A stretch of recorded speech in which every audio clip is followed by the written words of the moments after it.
I'm going to be tying another Carrie Stevens streamer today. This is called the Orange Miller, and it is a nice bright attractor pattern. It has a gold tinsel body to it and 4 nice bright orange hackles to it, orange throat and orange belly on this. Just a really nice bright attractor pattern. Something you can throw out probably not in muddy water, but in fairly clean water or clear water and or just slightly stained water, but something that would show up really well. That's the Orange Miller. I'll get started tying.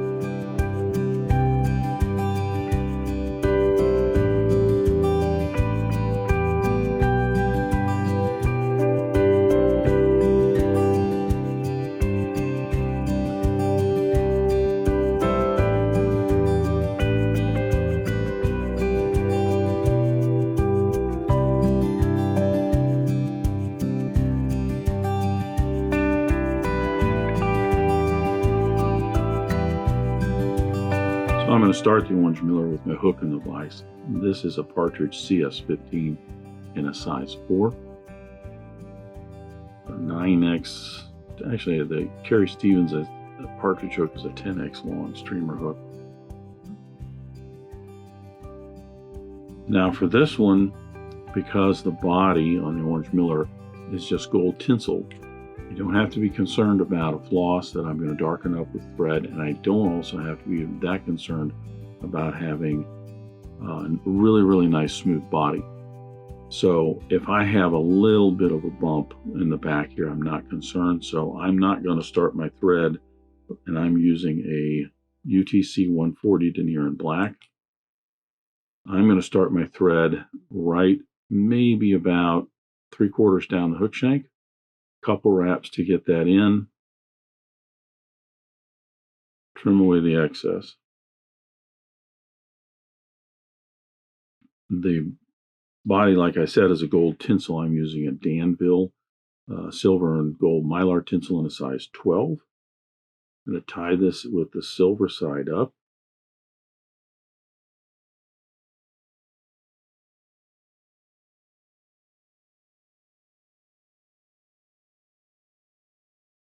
There's a couple of ways you could put this body in. This is probably the quicker way. I'm going to wrap down to just to the point of the hook and wrap back up. Now I will advance my thread forward, trying to keep touching turns. This is going to give me that base of thread that I can affix the tinsel to. I'm going to stop every now and again and flatten this out. I've got just a little bit of a bump back there, but you're really not even going to notice it. You know, certainly as a fishing fly, and quite frankly, even if you wanted to frame this, you know, if the fly overall turns out well enough and you're looking to frame, that little tiny bump is not really going to make a difference. If you're that concerned about it, though, by all means, start with the thread, even a smaller diameter thread, right up behind the eye of the hook. Put a layer down and then tie in your tinsel and work your way back up. I do want a base layer of thread here because I'm going to add some head cement to it for the tinsel. This mylar tinsel is nice, easy stuff to work with, aside from the fact it has a lot of memory to it, but it's only going to be anchored in the back here and in the front. If this gets busted through, you know, fighting a fish or hitting something, a rock or who knows what, that tinsel's all going to unravel. So I'm going to put just a thin layer of head cement. I don't really want this to ooze out. You could put, you know, just a little bit of super glue on there if you wanted to. And that's going to help just adhere this tinsel a little bit to that thread, so that hopefully if that does get broken, it's not all going to unravel on you. Now I'm just going to put nice touching turns, at least, maybe overlapping just a little bit all the way up to the thread.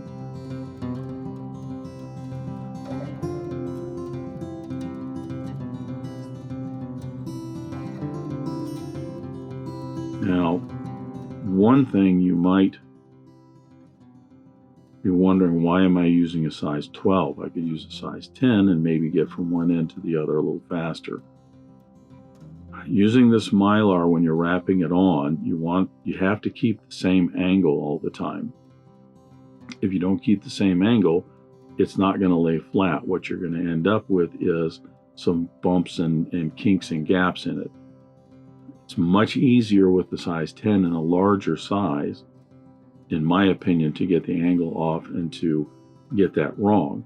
If I'm wrapping in here and my angle changes like this, I got a gap. But also, I can end up with and then after I get that gap in there, now I have this right here that's come back and I have a little bump.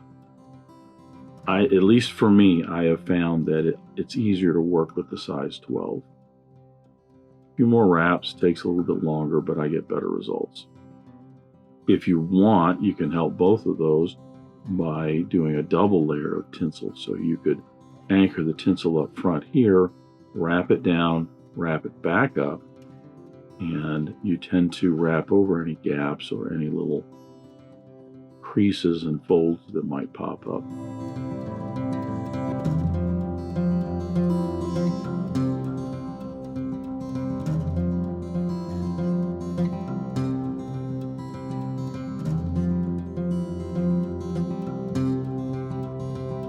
This gives me a nice smooth body. I don't know if you can see it on the camera. Right here, I've got just a little piece that the angle somehow changed, and this side of that wrap is up off the hook shank just a tiny, tiny bit. But it's just right in here. Again, as a fishing fly, it's not an issue. As even a framing fly, I think that would probably be pretty good. They don't have to be absolutely perfect. So now we're ready for the underwing, throat, and the wing.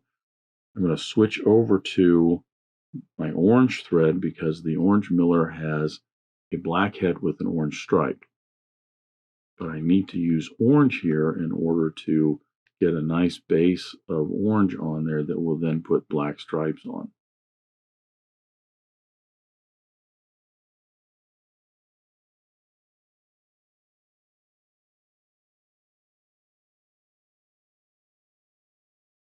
So my thread may be about 1.5 to 2 eye lengths behind the eye of the hook here. I'm going to go back just a little bit further.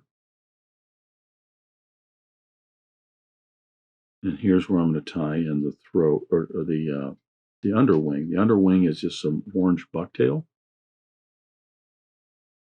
Now you can, if you want, stack the bucktail. Some people do. I tend not to because I don't want the ends here to look crisp and cut. I kind of like them being a little bit more tapered. But you can go through and take any of these that are a little short, pull them out a little bit. Any of these that are sticking out way too long, you can take those out and or mix them back in. Once I get everything more or less even on the ends, then I'm going to hold that up. Under here, I want them to stick out maybe about 3/8, half an inch or so beyond the bend. Anchor those underneath. Wrap those in. I want to make certain you're probably a good 2 eye lengths behind the eye of the hook here, because these streamers tend to have a little bit longer head on them, and then you're not crowding the eye. And now I'm going to tie in the throat, and for the throat, it's an orange hackle. I'm using some orange Schlappen. I'm going to tie in 3 clumps. Tie one in right underneath. They go about halfway down the hook shank.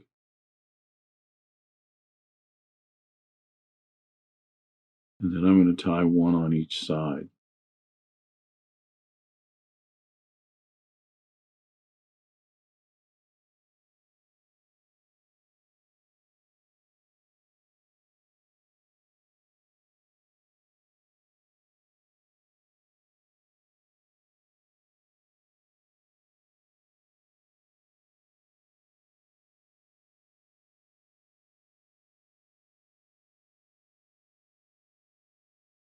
Believe it or not, our orange miller is almost done. There is no under wing under here. There is the belly on that. If I called that an underwing earlier, I was misspoke there. This is not an underwing, that's the belly. But there's no, a lot of times she'll put some peacock herl up in there. This does not have that. The wings I've already made. The wings consist of 4 orange hackles and cheek of jungle cock. I'm smoothing all of this out just a little bit. See, this is where I'm also getting that nice base of orange underneath it.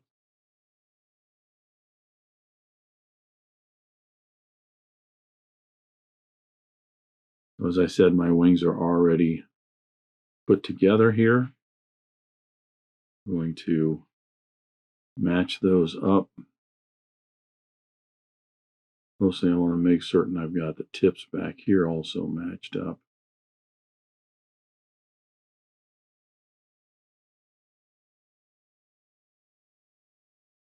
I'm going to trim away the excess rachis here.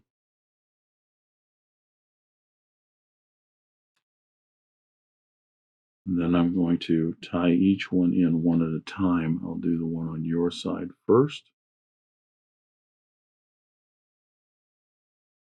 These are not being tied in on top. They're kind of on the top corner of the head right up here.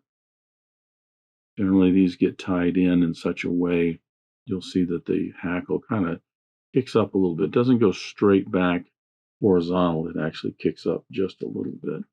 Allows that gold tinsel underneath to flash and shine through. Matching up my side, I'll tie that on also. Same place. Now see, when I just pulled on that, it pulled that whole wing around at the top. And as you can see, it's kind of at an off angle.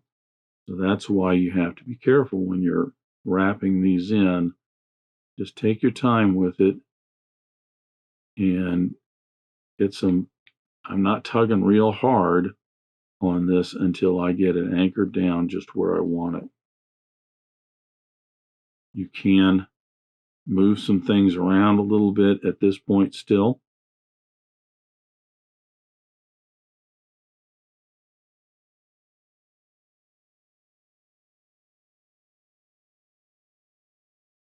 Mostly we want to make certain that it is nice and flush on both sides and straight up and down with the hook. Now I can cover all of that up with some orange thread wraps.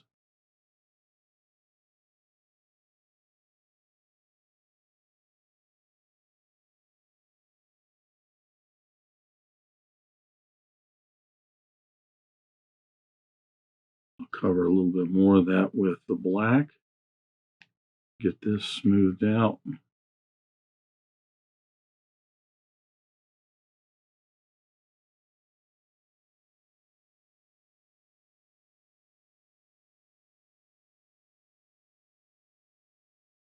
Get a 5 or 6 turn whip finish in here, and my orange thread is done.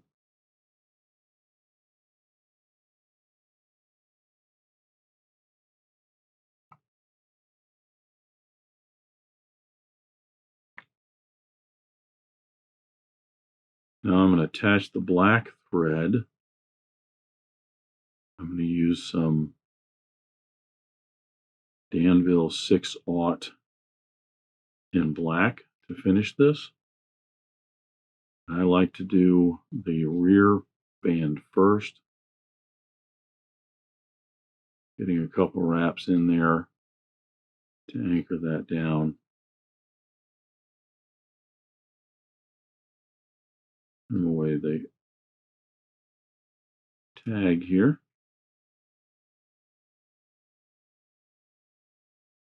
Then I'm going to wrap in enough so that I'm covering about 1/3 of the head, the rear portion of the head.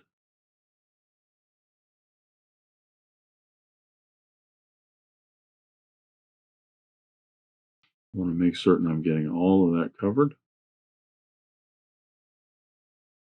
but I also don't want to put in so many wraps that I'm getting, a pronounced bump in the back there of that band.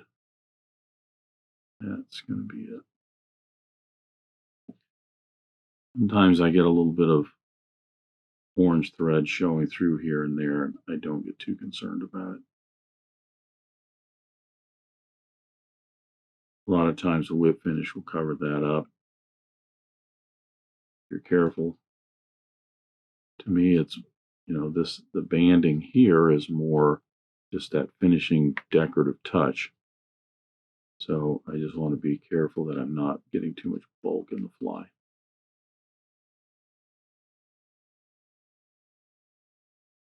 And then I'm going to reattach in front. Same procedure, start to work backwards. Then cut away the excess here.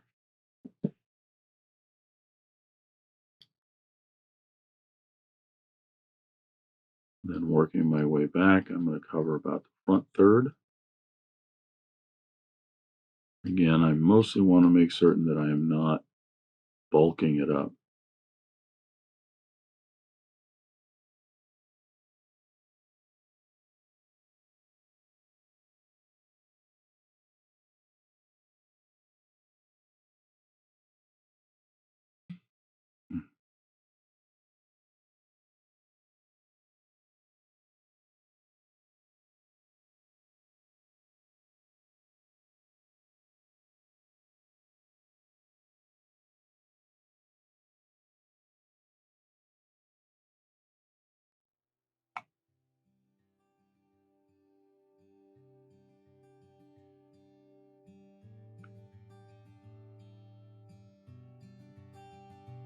Cut away my thread, get some head cement on here. This will soak down in there and secure all those thread wraps real well. And I'm going to come back and put some clear lacquer on that. I'll put probably about 3 coats.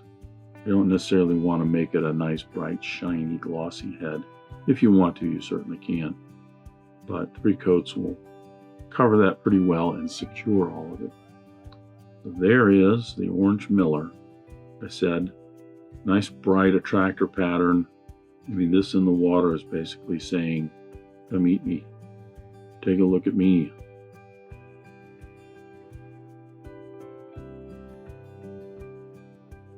Fun fly, very basic Carrie Stevens pattern, has all the pieces and parts how she ties her flies, but it's actually a fairly quick fly to put together.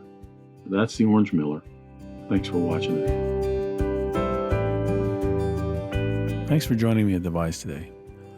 I hope you learned at least a new pattern, if not a new technique, maybe a tip or trick here and there. If you have any questions about this fly or any of the techniques used in constructing this pattern, please leave them in the comments section down below. If you go to the trouble to ask a question, I'll go to the trouble to answer it. If you'd like to help dressed irons, please share this video with your friends and anybody you think that might enjoy this pattern. Until next time, remember, it's fly tying. If you're not having fun, then you're doing it wrong.